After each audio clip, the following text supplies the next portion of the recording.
Good afternoon. My name is Scott Appleby.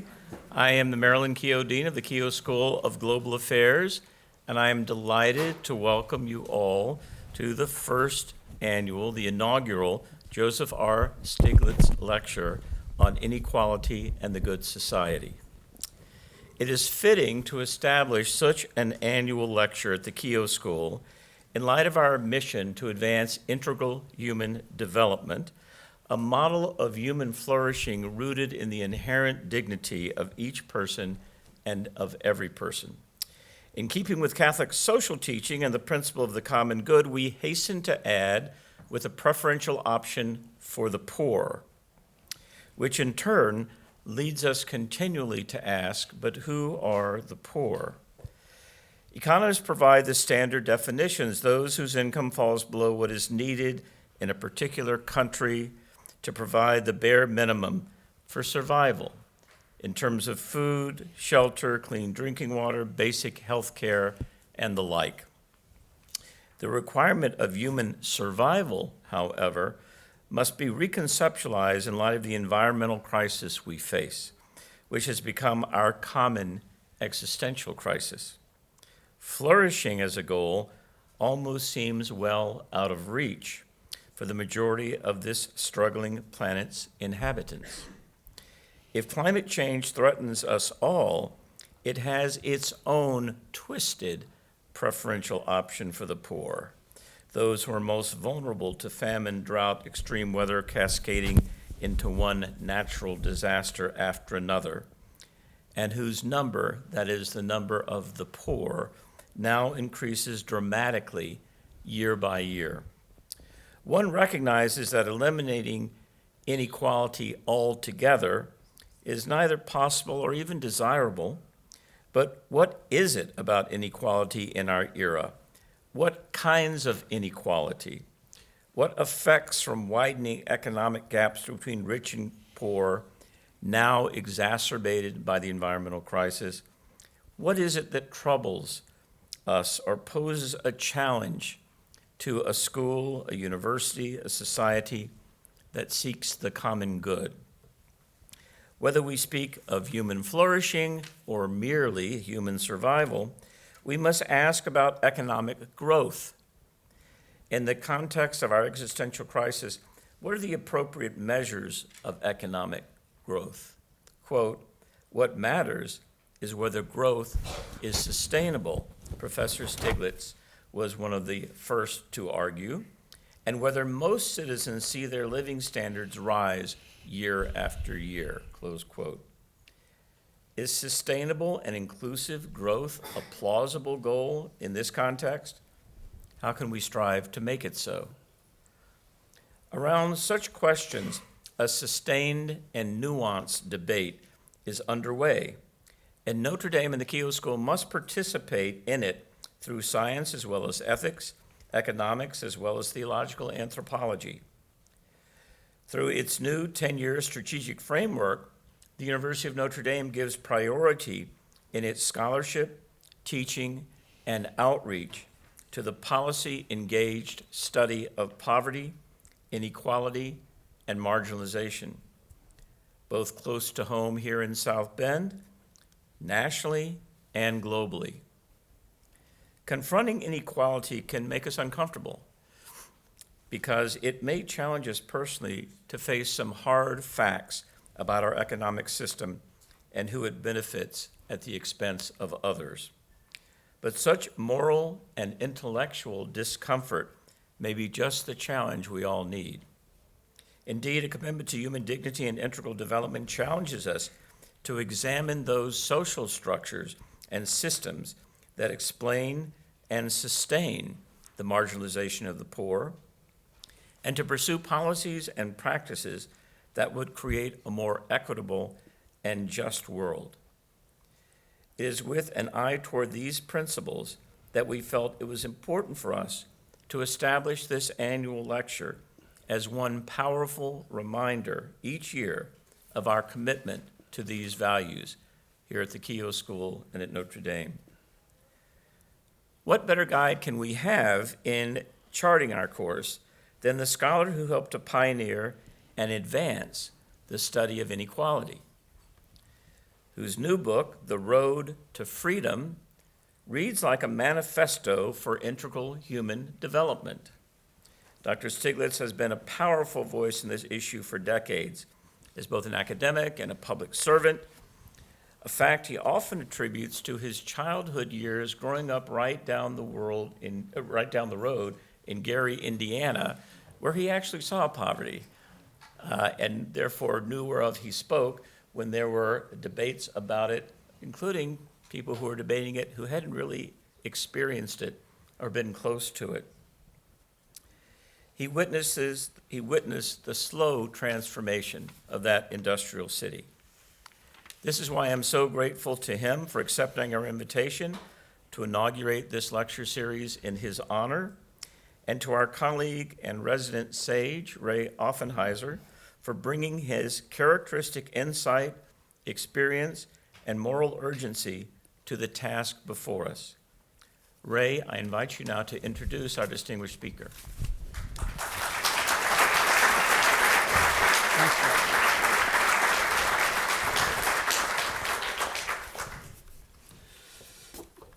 Thank you, Scott, for setting the context for Dr. Stiglitz's lecture this afternoon. I am very, very pleased and honored to introduce Dr. Stiglitz, who I've gotten to know over the years for his work on inequality through my time at Oxfam, where he was actually a fellow, and actually having the honor of moderating this today is very, very special. So Dr. Stiglitz this afternoon will present a 45-minute lecture, and then followed by question and answers session that I will moderate. I want to begin by just thanking the Ford Foundation for their generous support of this event, and I also want to thank the staff of the Dean's Office, Dean Appleby, and the staff of the Dean's Office, as well as the McKenna Center for Human Development and Global Business, for all their support in making the event possible today. So Dr. Stiglitz, again, welcome to Notre Dame and to Indiana. Welcome back to Indiana. We're glad to have you. I'd like to now just offer an introduction to Dr. Stiglitz and his work. So Dr. Joseph Stiglitz has been a university professor in economics at Columbia University since 2001. He was the recipient of the Nobel Memorial Prize in Economic Sciences in 2001 and the John Bates Clark Medal in 1979. He is the founder of the Initiative for Policy Dialogue, a think tank on international development based at Columbia University. He was also the founding chair of the university's Committee on Global Thought and the inaugural chair of the University of Manchester's Brooks World Poverty Institute. He has received more than 40 honorary degrees and has held academic positions at Yale, Stanford, Oxford, and Princeton. Dr. Stiglitz also has had a distinguished career in public service. He is a former senior vice president and chief economist at the World Bank under James Wolfenson, and a former member and chairman of the U.S. President's Council of Economic Advisors under Bill Clinton. He is also a longtime member of the Vatican's Pontifical Academy of Social Sciences, where he has recently been given a lifetime membership where the Vatican, maybe the Pope, actually overruled the retirement rules in order to ensure that he would remain with them in perpetuity. And he's coming fresh from an audience with the Pope last Wednesday, I should add. He's also led numerous UN international commissions, including as chair of the UN Commission on Reforms of the International Monetary and Financial System, the Commission on Measurement of Economic Performance and Social Progress, appointed by French President Sarkozy in 2010, and as co-chair of its successor, the high-level expert group on the measurement of economic performance and social progress. And from 2011 to 2014, Dr. Stiglitz also served as president of the International Economic Association. He is the author of a number of different books, most recently People, Power, and Profits, The Great Divide, Unequal Societies and What We Can Do About Them, Rewriting the Rules of the American Economy, An Agenda for Growth and Shared Prosperity, and Creating a Learning Society, a New Approach to Growth, Development, and Social Progress, which I think gives you a sense of the breadth of interest that he has and the nature of his work. And perhaps a recognition every aspiring academic would yearn for, Dr. Stiglitz is said to be the 5th most frequently cited author on college syllabi for economics courses. So Finally, I think as Scott mentioned, I want to share with you that Dr. Stiglitz's next book, entitled The Road to Freedom and Economics in the Good Society, actually will be released next Monday. However, it's already available for pre-order on Amazon and with other booksellers. We have a few copies around the house here today. I'd like to encourage you to get a copy if you can. It's a really, I think, a very readable and I think very profound kind of analytic of sort of the struggle we're having to kind of move from neoliberal order to a new sort of vision for an economic model for a shared prosperity. So I think both from a philosophical and economics point of view, it's a rich read. So with that, Dr. Stiglitz, over to you. Thank you very much.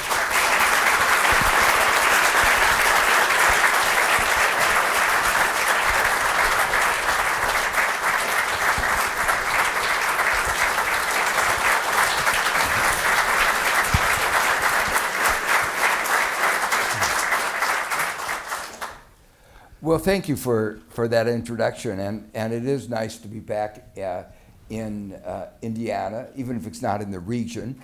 But I used to come to South Bend often, because in high school I was in the debating team, and South Bend, at least then, had a good debating team. I don't know what it's like in the net 60 years later, but then it was,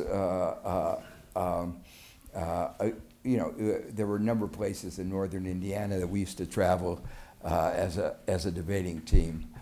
And thank you for your remarks, which really illustrate, I mean, the influence that Gary had on me. It actually led me to become an economist. When I went to college, I was really enamored of math and physics and trying to uncover the depths of the universe, and so I thought I was going to be a physicist, but the memory, the inequalities I'd seen in Gary growing up, the racial discrimination, the poverty, the labor strife, the episodic unemployment business cycle that left many of my classmates in very bad shape. All of that kept gnawing at me, and I decided that really what I wanted to do was to solve those problems. Well, I have to admit, after some 65 years, I failed. and it's even worse than that, because in the period that I started studying it, things got worse. The subject of inequality has been one that has episodically been of importance to economists. We've gone through a very bad 40 years. So for young people, that's your whole life, where inequality was almost not talked about. Famous economist at the University of Chicago, Bob Lucas, who got the Nobel Prize, said something to the effect that of all the topics that economists talk about, the most poisonous was talking about inequality.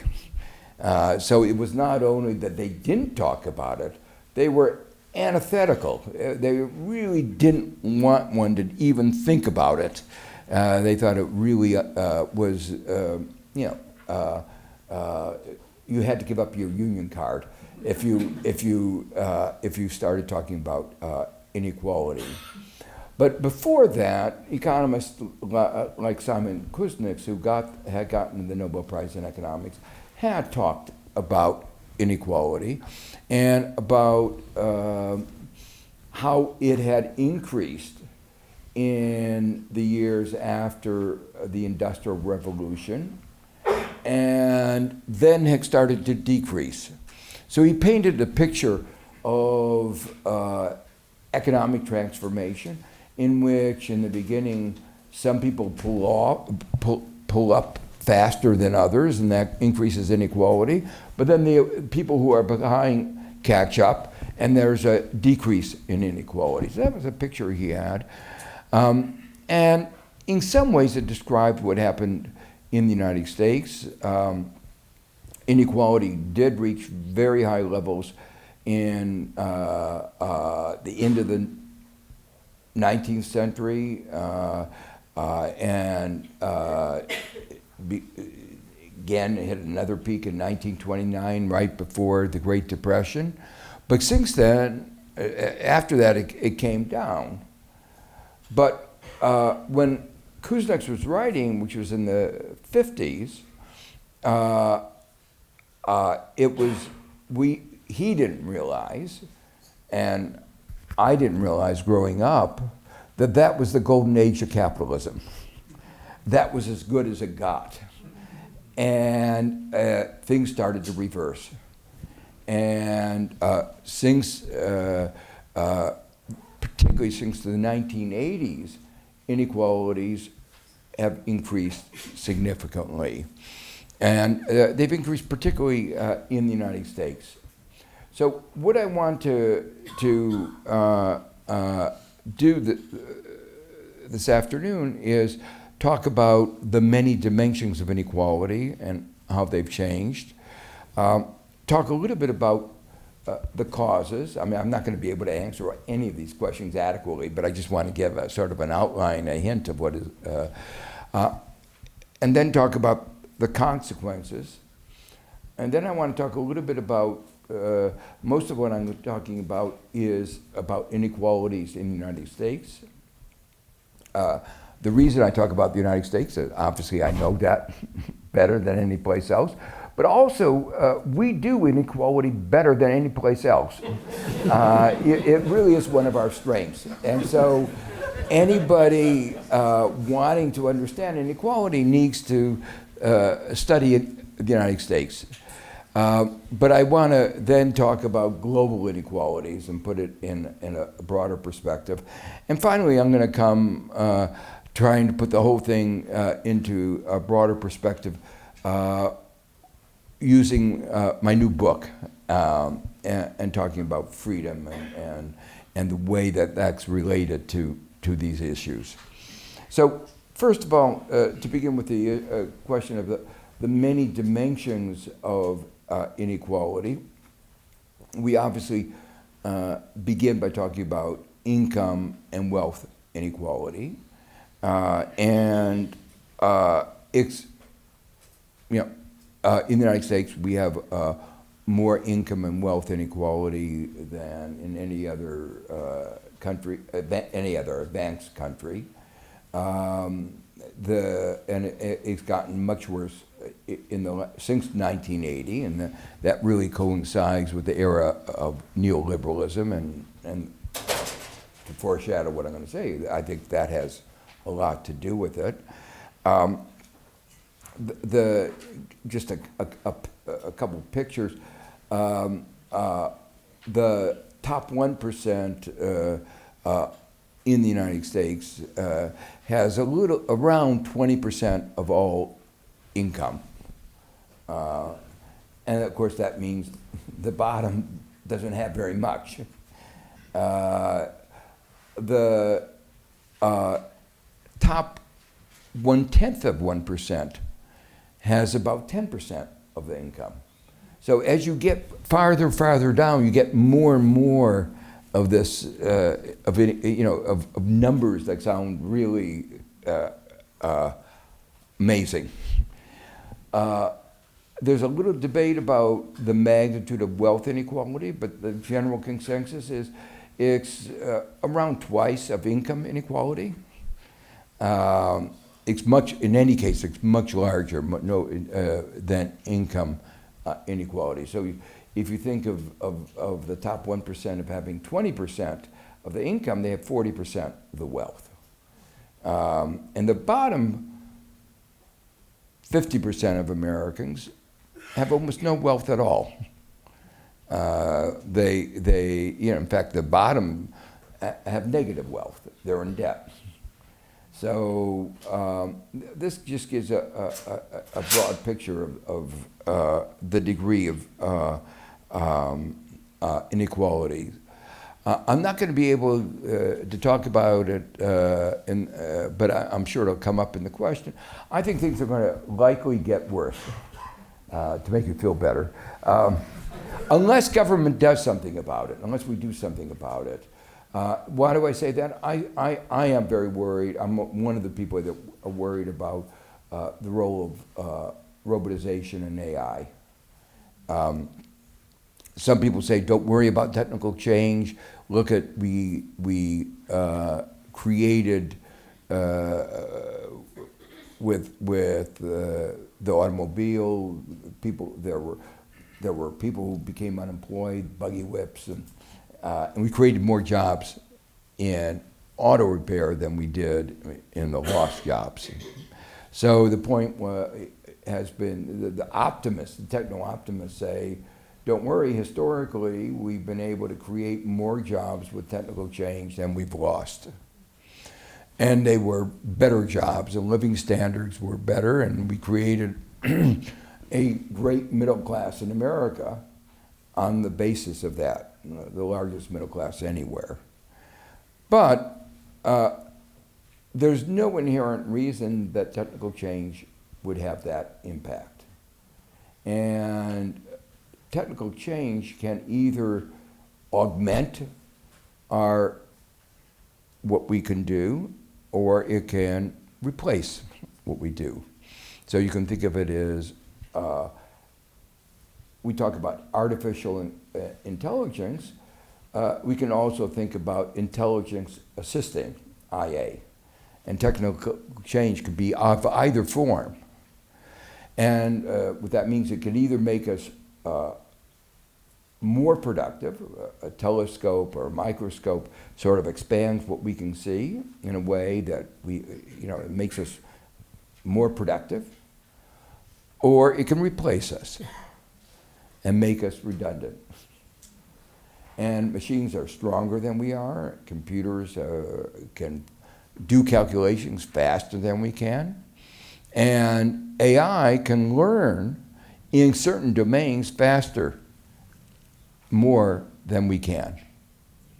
And I've come to the view, with not certainty, but with a high likelihood, that these innovations are going to be more labor replacing than they will be labor augmenting. So that we will be facing a challenge. There will be some cases where it will be augmenting, making us more productive, but on balance, it's going to be more labor replacing, particularly in certain areas. And at least in the transition, we are going to find ourselves with more inequality and lower wages, more unemployment. So that's one of the reasons I think we really ought to be now thinking about these issues so much is because if we don't begin now, what's going to be coming down the road is going to make things really, if we think things are bad now, things are, there's a real risk that they will get much, much worse.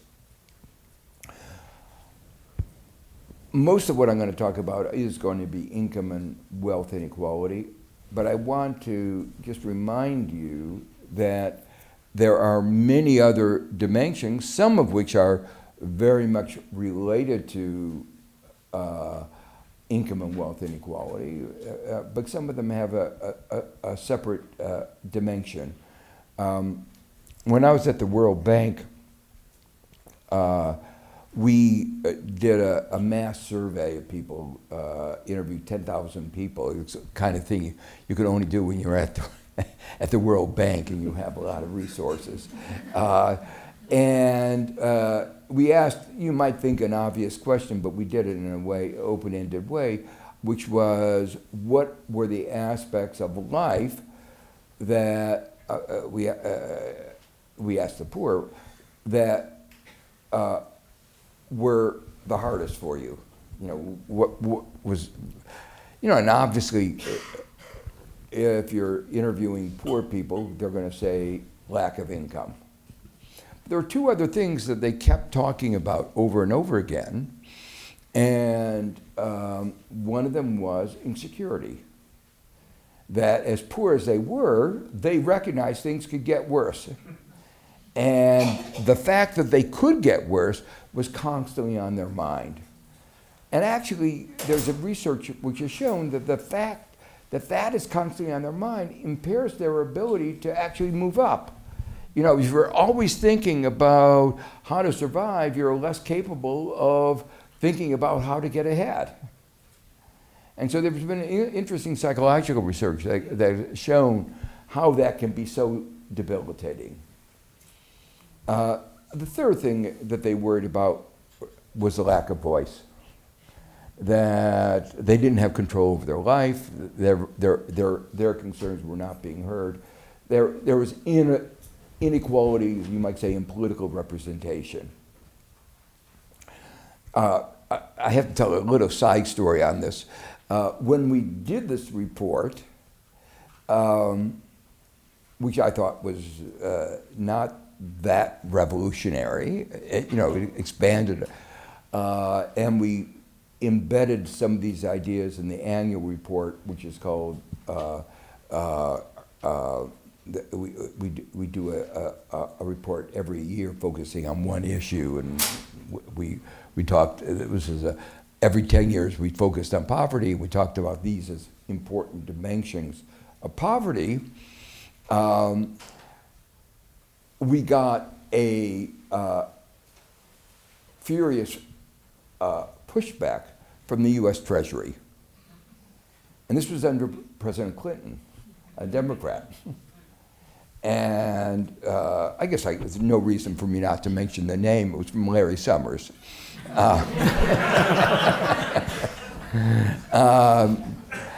We had sort of anticipated one of the things that when you're in these government offices, you are international public servant, you know the nature of politics at least if you survive very long. And so we sort of saw this coming, and we had put the draft of our report on the internet up for comment. We had discussed it before we sent it to Treasury. And so at that point, it was out there public, and that meant that any change that was forced by the US government would be very public. And so we had the first mover advantage, you might say, in this particular political battle. And US Treasury, believe it or not, really pushed hard. They said, you shouldn't talk about voice, you shouldn't talk about insecurity, just talk about income. And we said, no, we want to give a more holistic, in terms of what you were saying, human dignity perspective on poverty. And Treasury said, no, you're going beyond your remit. And it got very ugly, and the head of the report said, I refuse to change, and had to resign. He resigned, but his resignation then led to a big blowback, and the original got restored. So, when you're in these jobs, you always count as great victories when you win it over the US Treasury. So that was one. There are a lot more I can tell you about, but if we, that was one. But that's really important to talk about these various dimensions, because they're actually relevant also here in the United States. People are insecure. They face insecurity in many dimensions. One of the important dimensions, which is related very much to income, is health. Because we, even though we spend more on health than any other country by far, life expectancy in the United States is lower than in other advanced countries, and health disparities are much larger. And life expectancy has been declining, not because we don't know, not because our our knowledge is decaying. We're getting more knowledge about how to extend life expectancy, but we have a healthcare delivery system that clearly is unequal. And that's an important dimension of inequality. One of the, another important dimension is inequality of education and educational opportunity. It's related to the thing I'm going to talk about in a second.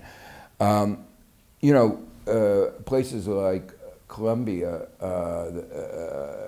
the selective schools, have needs-blind admission, where we accept students without looking at their economic needs, and then we give them a scholarship depending on what their needs are. And yet, the fraction of our student body that comes from the bottom half is very small.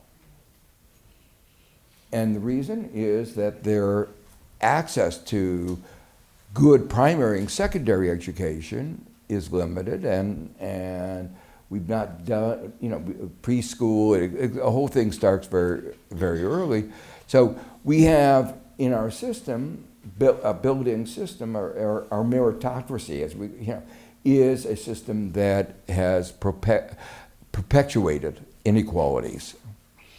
And that comes to a very important dimension of inequality. When I first began talking about inequality, a lot of people, particularly on the right, would say, we don't care about inequalities of income and wealth, we care about inequality of opportunity. America is a land of opportunity, and the fact that some people make use of that opportunity, that should be celebrated. And the inequalities, they said, were related to people's choices that they make. But the fact of the matter is that America has the least equality of opportunity of any of the advanced countries. That the life prospects of a young American are more dependent on the income and education of his parents than in any of the other advanced countries. And so, there's a difference between a newspaper story that identifies somebody who makes it from the bottom to the top, and there are lots of good stories. They like those stories. But what matters as a social scientist is, what is the probability? What are the chances? And unfortunately, our chances in America are very low. So, the way I talked about in my book, The Price of Inequality, was that this notion of the American dream was really a myth.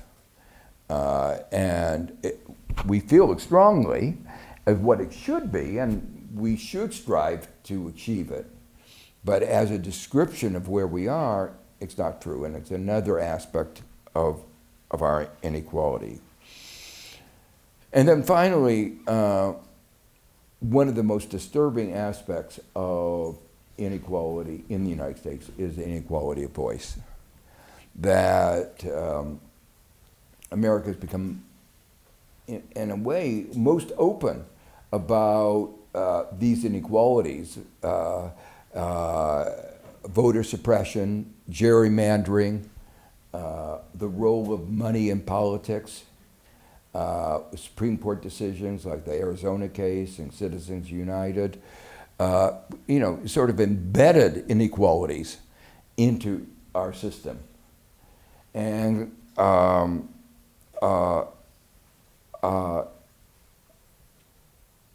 some of the rules that were embedded in the Constitution, which had very little impact on the effective voice in 1789, 2 centuries and a quarter later, the voting power of somebody, electoral power of somebody in Wyoming compared to somebody in New York, 2 senators for each of those states, has enormous consequences. So what were small disparities at one time have become large disparities today, and obviously makes one think about, is this equality of voice, and is there some way we can remedy those inequalities? So I hope I've just given you a little bit of a glimpse of the magnitudes, natures of the inequalities in our society and their pervasiveness. The next question I want to ask is, why is it that the U.S. Is so much worse than other advanced countries? And, countries that have similar technologies. We all have access to the same technology. We have a great education system. We have a lot of money. So you can't say it's for lack of money that we can't address the problem. To give you one example, other countries provide free college education or college education at a low price to all their young people who are qualified, and it's actually a larger fraction than the U.S. now. And we say we can't afford that. You ask, how can they afford it and we can't afford it? We're wealthier. And obviously, that leads to the general view that inequality is a matter of choice. I don't know who the we is when I say that, but we've made a choice to create, and I'll come back to how that gets translated, made a choice to have more inequality than other countries. And we're constantly making these choices.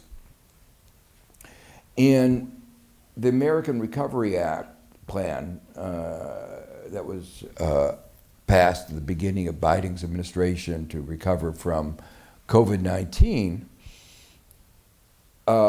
it had many, many aspects, but one little part of it was to give money to reduce childhood poverty.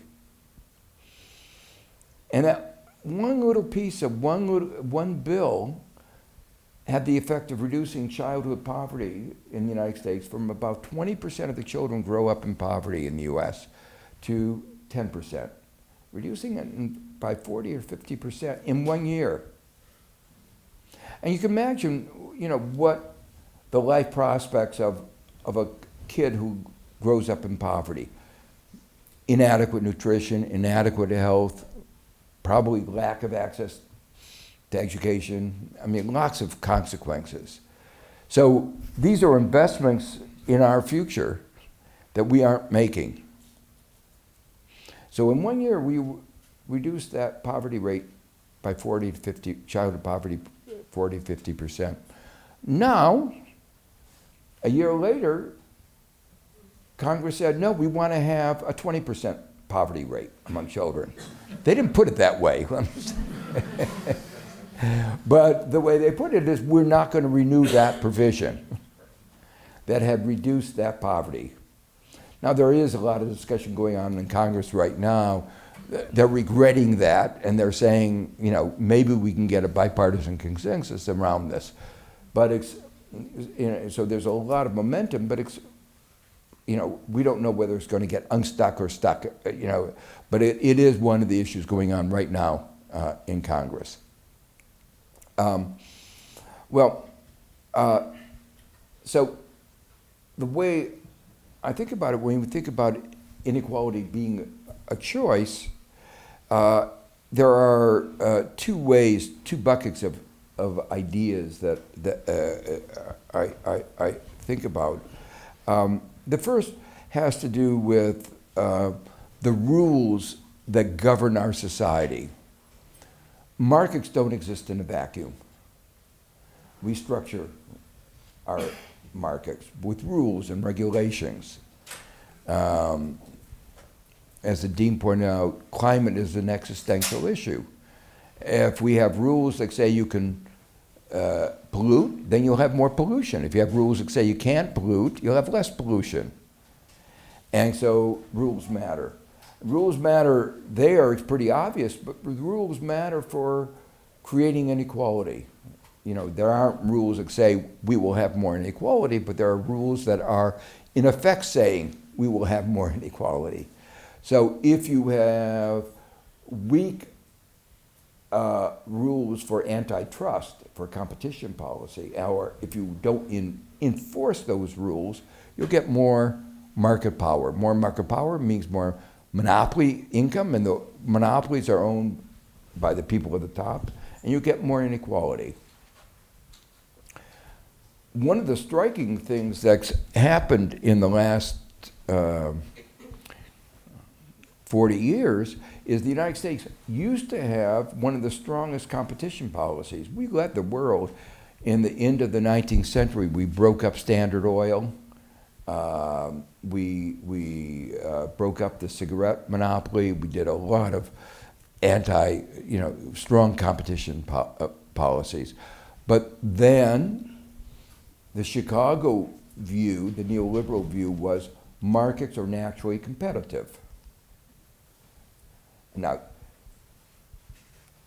it's amazing that they continue to believe that when you see Google, Facebook, Amazon, all these. No, they say, I still have discussions, they say, well, IBM used to dominate and its monopoly power eventually got eroded. It only took 70, 80 years. So, yes, and Microsoft's monopoly power may get eroded and is being challenged, but a competitive market has no profits.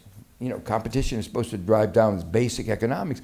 Competition drives down profits, net ranks to zero. You get a normal risk-adjusted return to capital, but you don't get enormous profits that create enormous wealth inequalities. That's not supposed to happen. But you look around and we see enormous inequalities. So that's just one example. We have rules that have weakened workers' bargaining power, and now workers on average get much less a lower wage than their marginal product they would get in a competitive economy. We have weak corporate governance laws that allow the CEOs to take in and the C-suite to take in a larger fraction of corporate revenue for themselves. We have bankruptcy rules that say, on the one hand, if you take out a student loan, no matter what happens, no matter what the quality of the education you get, that student loan cannot be forgiven. And if your parents co-sign that loan, even if you die, your parents are responsible. We are the only country in the world that has a law like that. When I've talked in other countries, they say, you must be in an inhumane society that has a law like that. How does that happen? Well, we know how it happens. The banks know that they're making bad loans and they need to get repaid, and they want the parents to co-sign the loan. And they drive the legislation. So, and at the same time that they're driving that legislation, they say if a company goes bankrupt, first claim are the banks who wrote derivatives. Those risky products, financial products that played a critical role in the 2008 financial crisis. We were effectively subsidizing derivatives. Why would any society want to do that? Well, we can again answer the question. Well, there are rules also about taxation. Many of you may know the top 0.1% pays lower tax rates as a fraction of their income than the rest of us. Warren Buffett even said pointed out that he was paying a lower tax rate than his secretary. Now, Warren Buffett had the moral courage to say that was wrong. He said, we shouldn't have a tax system where he was paying a lower tax rate than his secretary. Well, that gives you a picture of how rules shape the inequality that we have, and we have rules that are different from other countries, and those rules, shaped in turn by our political system, have entrenched inequality. And the other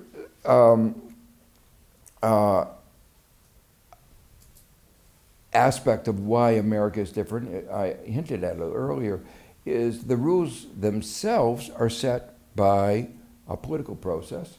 And if you have rules in the political process which give more power to money, then those rules are going to reflect the interest. And so we have a self-perpetuating system with campaign contributions. They're called contributions, but they're not donations. They're investments, and most companies call them investments, and they expect a return. And they do get a return on those investments. And so we have rules that give more scope for the exercise of economic power getting reflected in political power. One of the things we talk about in political science, we talk about importance of checks and balances within government. But really, what's really important is checks and balances within our society. And we haven't created those checks and balances. Just to share a little bit of my pessimism, my worries, let me put it like that, not pessimism, because I think we can address these issues, is that one of the important systems of our checks and balances is what's called the fourth estate, the news media. But it can't perform that function if it too is captured by the wealthy. And so we see that in the United States, where you don't have much of a public media, and you have one television station, one media, which has been pandering, basically mis and disinformation, and only occasionally be held accountable. Other countries have done a better job in creating a more diverse media to serve as part of the system of checks and balances. But the reason that I'm very worried is the social media has now taken away the business model of most of the rest of the media that doesn't depend on very wealthy money. The model of advertising, which has supported our diverse media for a century, has basically in the last 5 years been destroyed by the social media. I don't know if you know how bad the numbers are, but the advertising revenues have just plummeted, and the consequences have been enormous. Well, that brings me to the broader issue: is what are the consequences of this ever-growing inequality?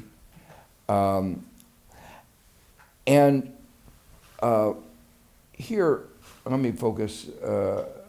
I think there are both very severe economic and important political consequences. That there were these adverse consequences was really the central point of my book, The Price of Inequality. And I titled the book The Price of Inequality to reflect a change in perspective. In the 1960s, Arthur Okun, who had been chairman of the Council of Economic Advisors under President Johnson, wrote a very influential book called The Big Trade-Off, where he argued that if we want to have more equality, we would have to sacrifice economic growth. And he described that as a trade-off. And I contrasted that, the title of my book, to emphasize that actually economic performance is worse in societies with high levels of inequality. So to put it another way, equality and economic performance are complementary. There's not a trade-off, they work together. At least in the context of the extremes of inequality and the ways in which inequality is generated in the United States. And you can see that from the arguments I've already given and the analysis I've already given, that if you have inequalities associated with monopoly power, getting rid of the monopoly power makes for a more efficient economy and less inequality. If you have a world where a lot of people, young people who are poor, can't get access to the education that would allow them to live up to their potential, you're wasting your human resources, or your most scarce resource. And again, you're not going to be as productive as you would if you were in a more equal society. So there are a whole host of of other arguments of why you would expect economies with more equality to be actually perform better.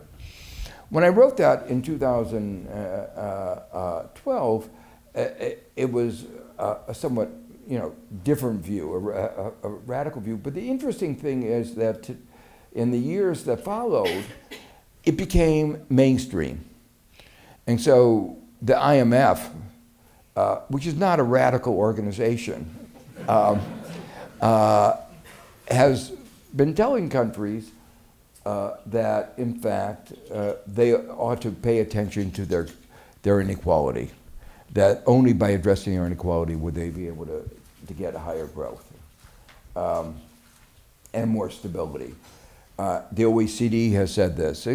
So it's become now, and there's been a lot of empirical work confirming what I've just said. There are also, of course, political consequences. When I wrote the book, I said that creating high levels of inequality, a sense of lack of hope in those who've lost, who are not doing well, the lack of opportunity, all of that creates a fertile field for populism. And populism leads to authoritarianism, to demagogues. You can never predict when a demagogue, when I wrote that, I had no idea what demagogue might appear. But I did say that there is around the world, a large supply of demagogues. We happen to have a more fertile field than, again, we do things better than other countries. So, but Brazil with Bolsonaro didn't do badly. I don't want to claim that it's the only source, and there are many other factors that go into it, but the way I put it, I think it is correct. It creates a fertile field. And you have a high chance of winding up. I see my time is running out. Let me go to the two other things very quickly. When we we think about inequalities within our countries, inequalities obviously across countries are even larger. The disparity between average income in Haiti and our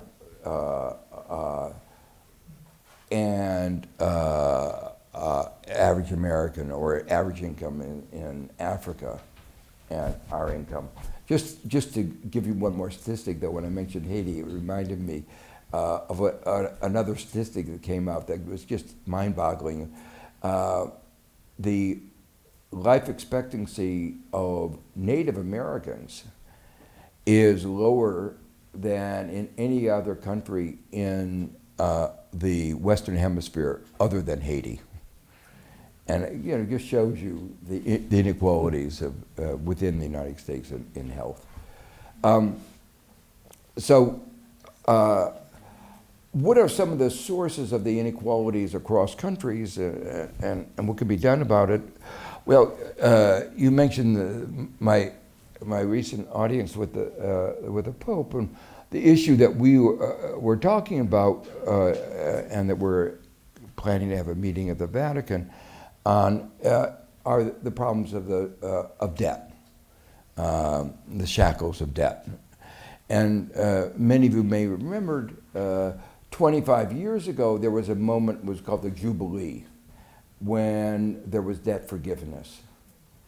But, and there was, it wasn't perfect, but it was a lot of debt forgiveness in 2000, around 2000, took a while, but, and the Pope then played an important role in bringing about that debt forgiveness. But we didn't fix the debt architecture. We didn't make any of the structural changes. And many of us were worried at the time, I was among them, that unless we did that, we would wind up again in a debt situation. And unfortunately, that has now come to the fore. It's true. It's worse now than it was then because the structure of the debt problem is different. There's new players. It's going to be more difficult to resolve the debt problems. There are more countries facing a debt problem. So I worked to establish a framework for debt restructuring. We have frameworks in the United States, every advanced countries, the bankruptcy proceeding is a framework for debt restructuring. But we don't have any for international sovereign debt, and that's even more difficult. And there are notions, well, you just leave it to the market. When you leave it to the market, it's a struggle between very powerful creditors, aided by their governments and the IMF, and poor creditors. Who do you think is going to win in that battle? It's pretty clear who's going to win in that particular battle, and it's again, trying to suck the blood out of these poor countries. And now many of the countries are spending, a very significant fraction of the foreign exchange revenue or government revenue in servicing the debt, crowding out education, health, development expenditures. We work to create a framework in at the UN that would allow for the debt restructuring. And we got overwhelming support for the idea that there should be that kind of a framework. And we even got, in 2015, a vote that in the General Assembly on the principles that would guide that framework. Only 6 countries opposed it, but they happen to be the important countries. The United States and the UK, which are 2 of the countries that are where most of the debt is written. The interesting thing right now, is, on the hopeful side, is there is legislation that is going on in New York State and in UK to change the laws of these jurisdictions, which are the jurisdictions in which all the debt is written, to facilitate debt restructuring, at least not to make sure the law isn't an impediment to debt restructuring. So, but that's just one example of how the international architecture is a set of rules that have led to more inequality, making the poor poorer. And you can go through other rules, intellectual property, obviously important, intellectual property. But the way the rules are structured led to vaccine apartheid. So that while Americans could have as many vaccines as they wanted, those in the third world couldn't get any. Canada ordered 8 times the number of vaccines as it needed for its population. But if you were in Africa, you just couldn't get a vaccine at all. You could imagine the fact that we put the profits of our drug companies over the lives of people in Africa has obviously had political consequences, and for support for things that we care about, like the war in Ukraine, and things that we will care about, like, or should be caring about, like climate change. Other issues are big issues are the rules of governing multinational taxation. We told countries open up their markets to multinationals. They opened up their markets to multinationals. They thought they were going to get some tax revenue out of it. There's production. Why don't they get tax revenue? The rules go the other way. So in many of these, there is some progress, but it's very, very slow progress. Finally, in the last couple of minutes, let me talk about freedom, my book, The Road to Freedom, which is a riff on Friedrich Hayek's book, The Road to Serfdom, where he, at a point in the middle of the last century where we were welfare states were being created. We understood we were bouncing back from the Great Depression, and we understood that government needed to stabilize the economy. They were afraid that too big of a government was going to lead to authoritarianism or the road to serfdom.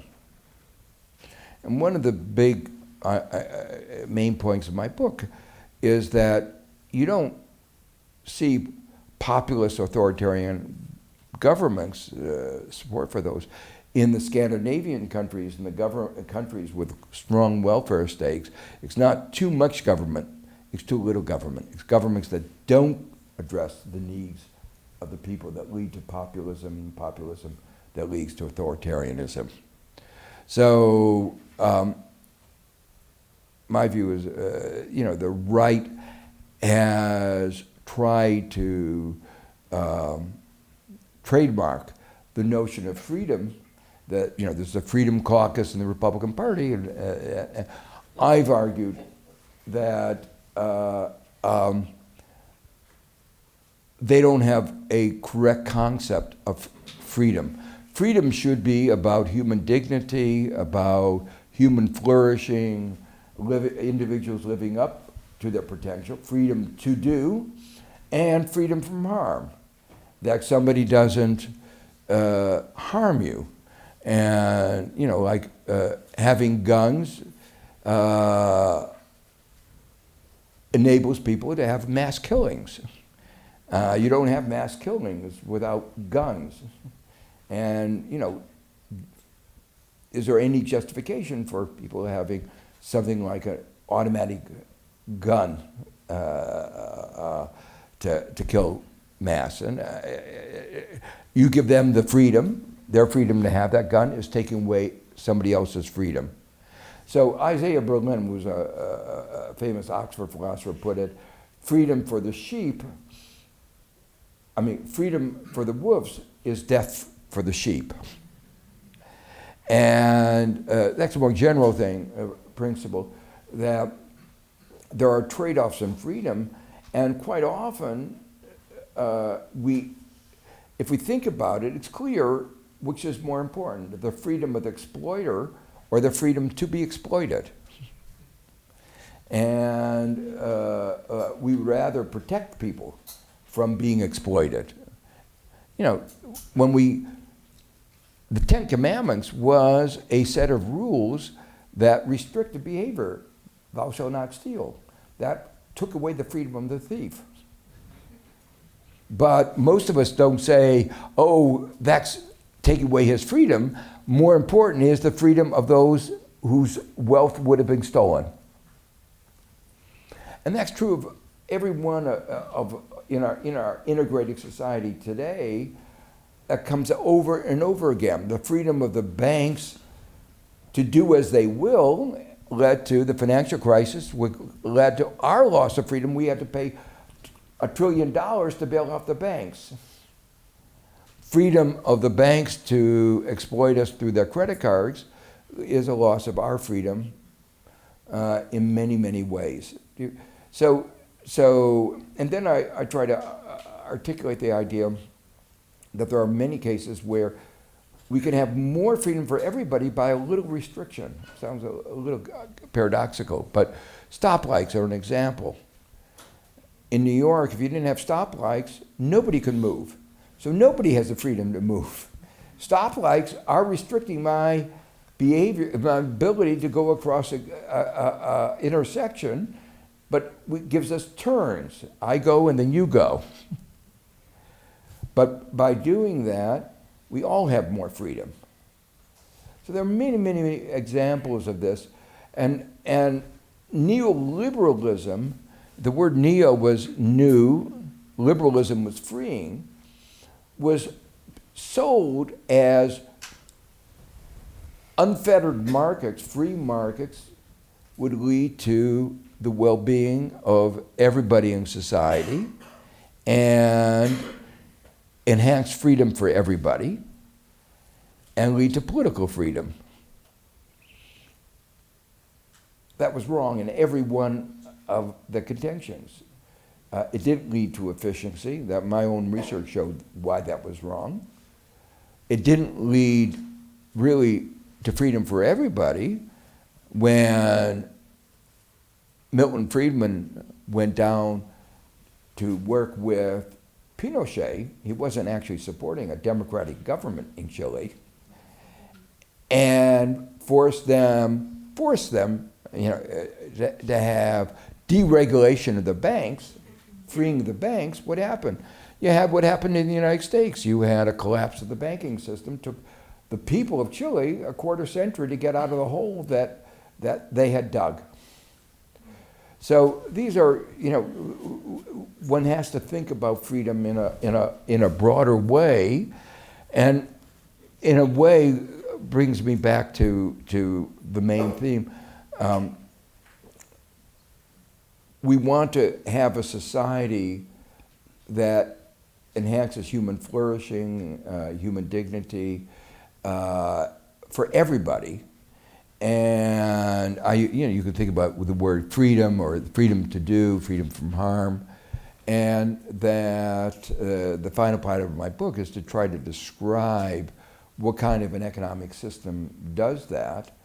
But an economic system that does that has to have rules that create a system of shared prosperity, inclusiveness, preventing one person from doing harm to another, and it provides the basis of individuals to live up to their potential. So, thank you.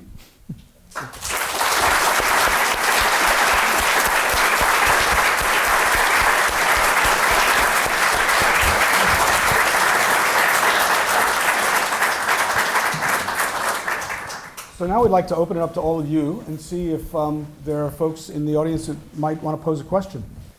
Anybody? Yeah. Could you offer your name and maybe wait for a microphone?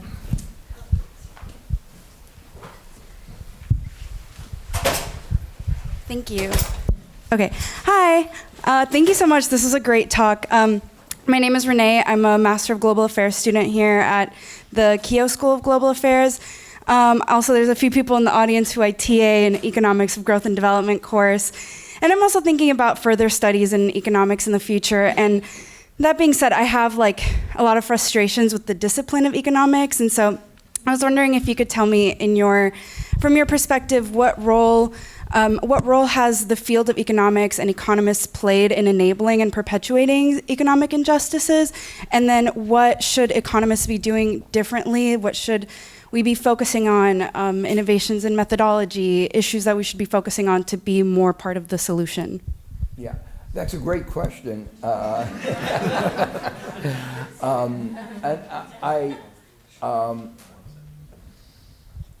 The ideas of Friedman neoliberalism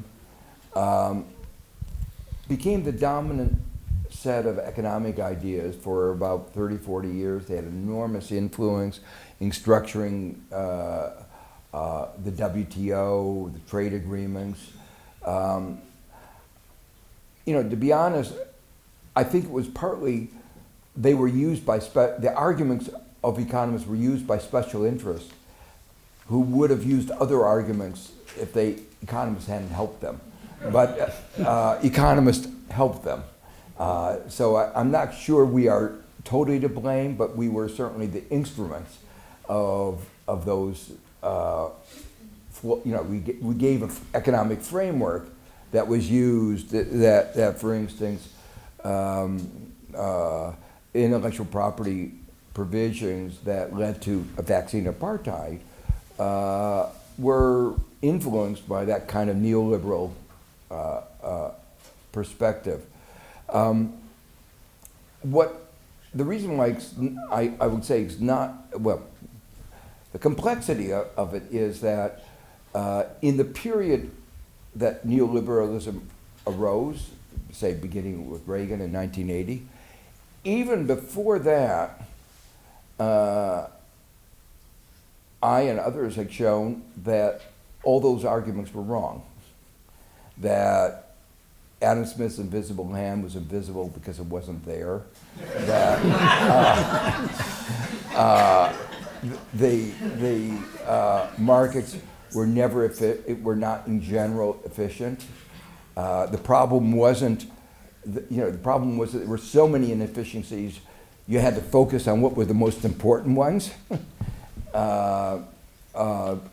So the presumption that markets were efficient was reversed. The presumption markets were inefficient, and you just had to think about where you should focus your attention. The Chicago school, which dominated, just turned a blind eye to that. And let me say one more thing about the discipline, part of, the argument was always that, well, it's a good approximation. Our assumptions were, not perfectly right, but a good approximation. And the way I framed some of my work, my research, is to show that even epsilon, even a very small level of imperfection of information, changed the results enormously. So the theory that they were based on was not robust. It was not an interesting case. So economics became an ideology, and it was used to perpetuate a certain view of the world. If you bought into all the assumptions, then you could have a rich life, and rich in two senses: publish a lot of papers and get a lot of people to pay you. It worked well.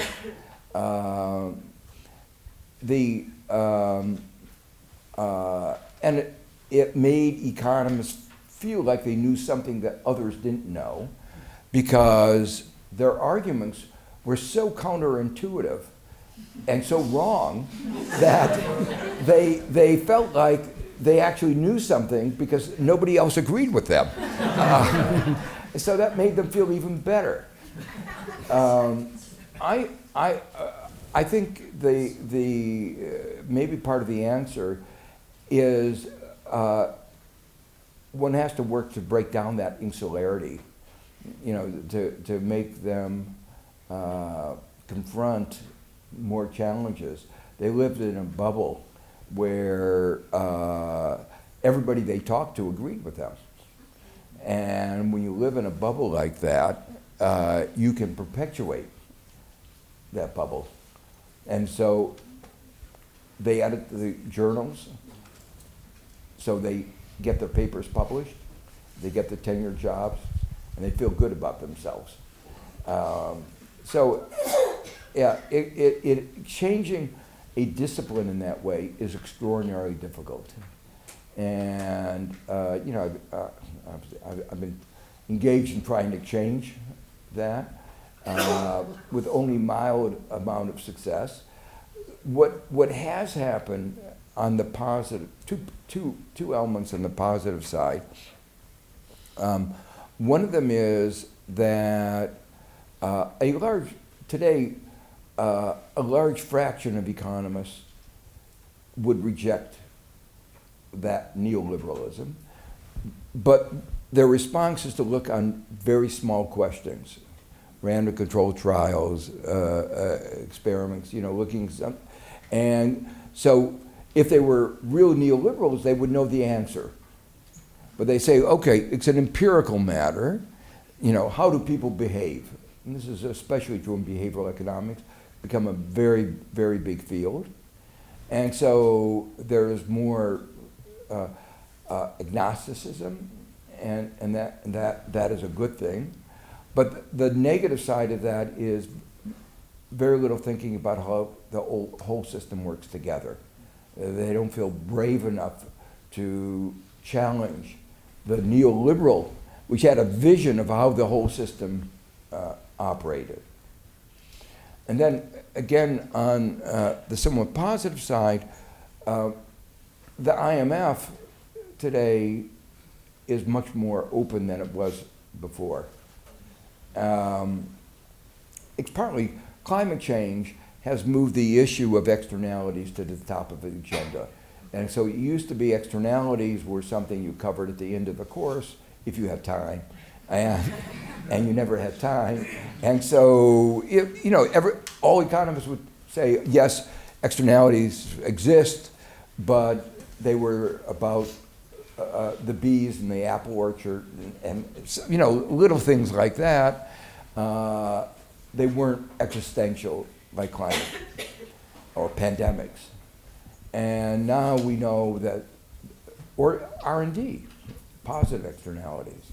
So there is a beginning of a recognition in even many establishment of that something was wrong with the neoliberal order and that these other things are first order. Yeah, the back there. Yeah. Yeah.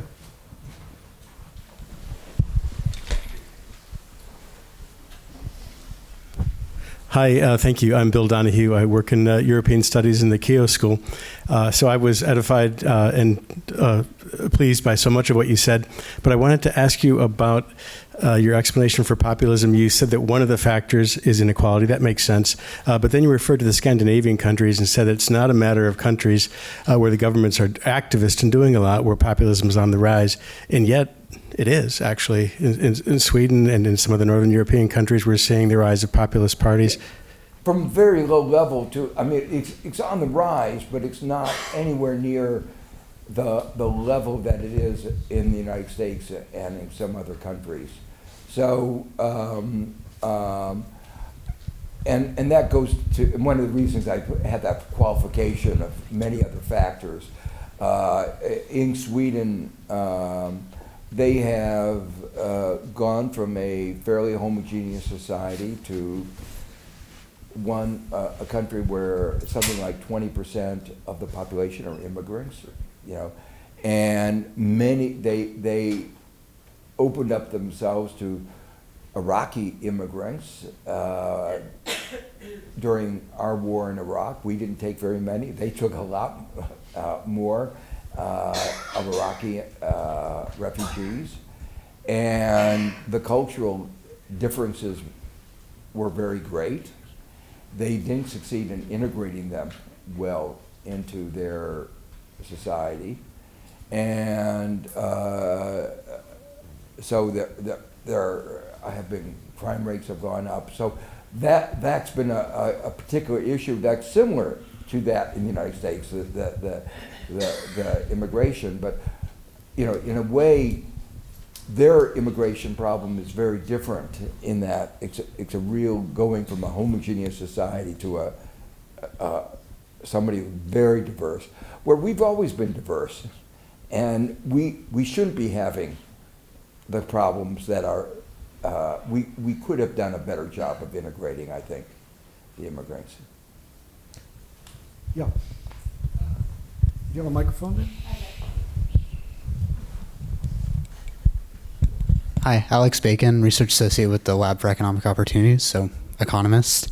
I'd like to ask a question about definitions. I know that might seem pedantic, but I think it's important for how your story that you've told us bears out.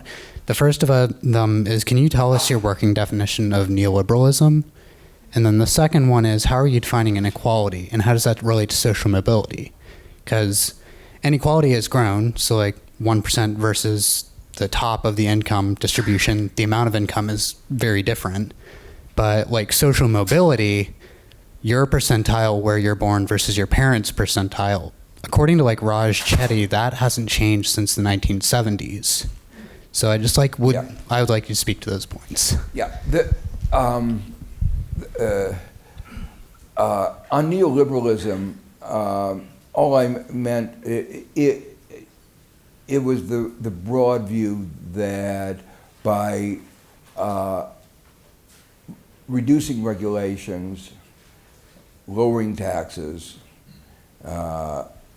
freeing the economy, and particularly reducing regulation, but a smaller footprint of government, you would have a better economy. So it was that broad agenda. And different neoliberal, there's not uniformity. There wasn't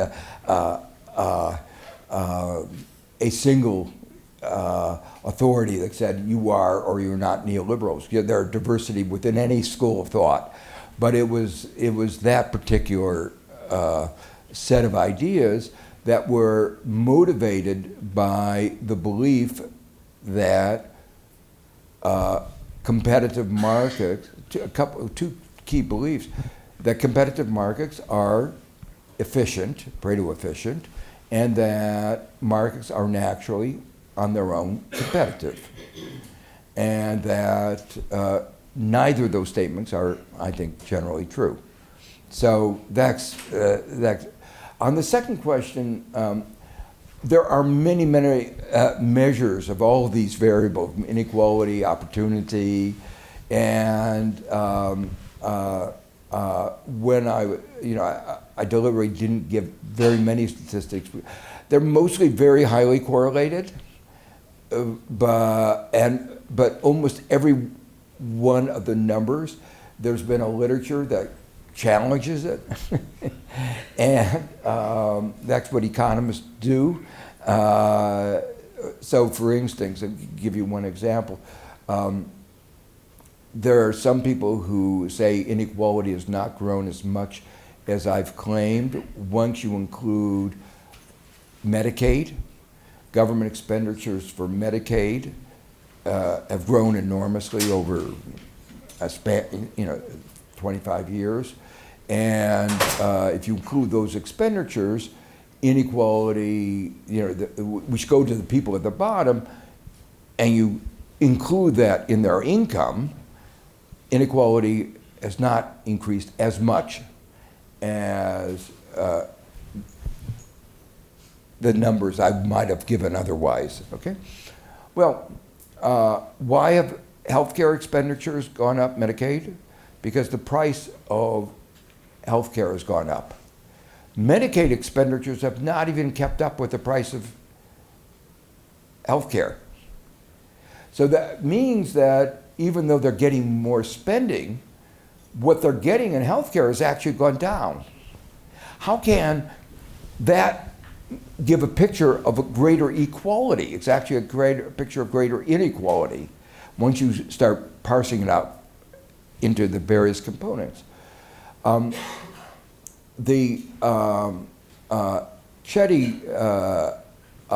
there's a controversy between Chetty and another economist, Majumdar, about whether there has been an increase of inequality. Chetty Chetty uses data from income tax, a change in inequality of opportunities. He uses income tax data. He got access to, I mean, it's an amazing data set that he got access to, the income taxes, and you get on the income taxes reporting by some people a lot of their children. And so you can look at the income of the children because you know who the parent is. And so you can trace. It was a remarkable amount of data set that he had. And he said, oh, you can't really look at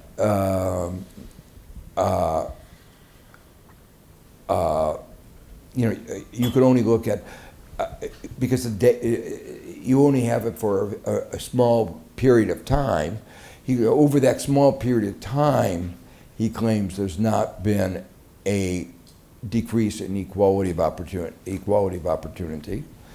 But he also points out that the dramatic change of the following kind, you ask the question, what fraction of young people will have incomes higher than their parents? That's gone way down. Or the fraction of that will have lower income than their parents has gone way up. And so in that sense, opportunity is diminishing. So there are various numbers that would give that a picture. But getting that that picture, what they usually, what most of the statistics focus on is just the simple correlation in survey studies between income of, and education of children and that of their parents. And you know, that's different from Chetty's, different methodology. But that generally shows a decrease in opportunity. Great. Maybe over here.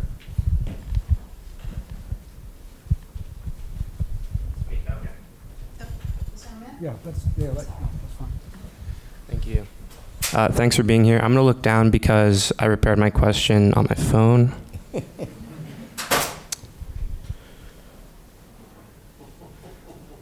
Okay, sorry.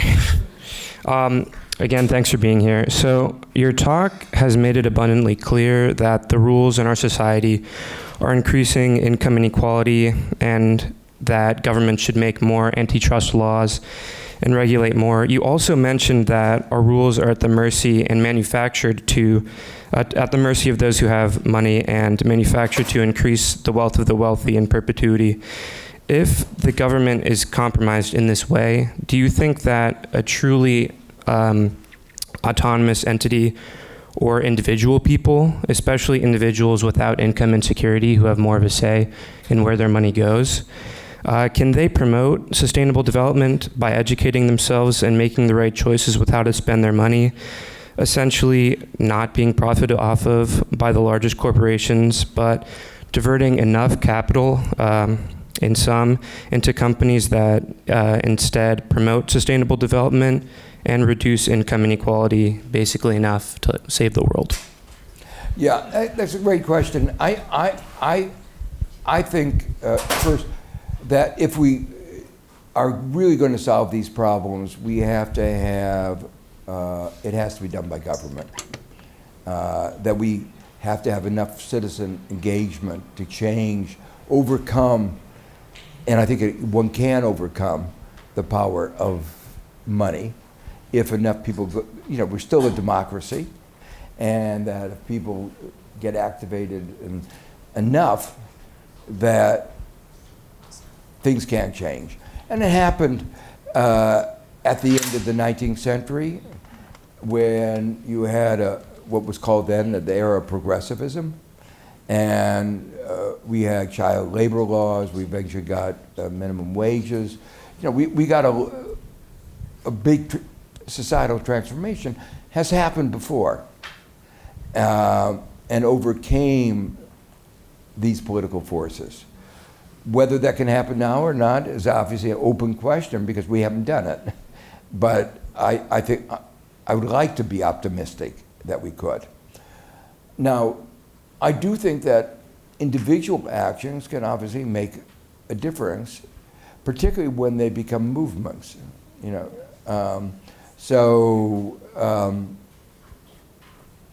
The general movement of younger people to vegetarian and vegan diets, I think over time will have an effect on climate change.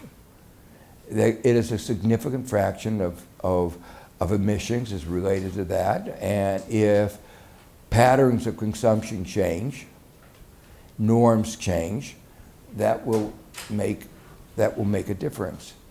I think that part of the role of the divestiture movements of people, universities not having their money in fossil fuels, is to draw attention to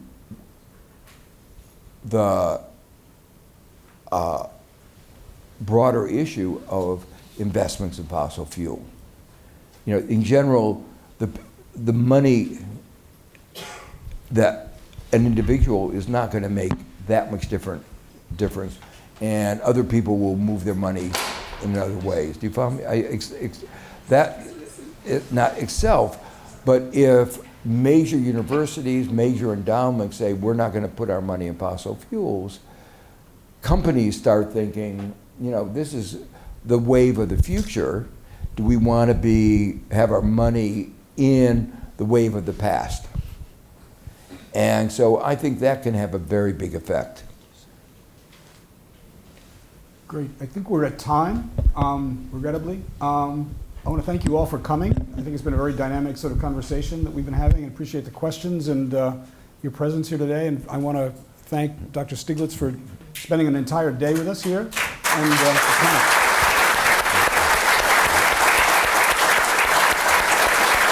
You want a final word?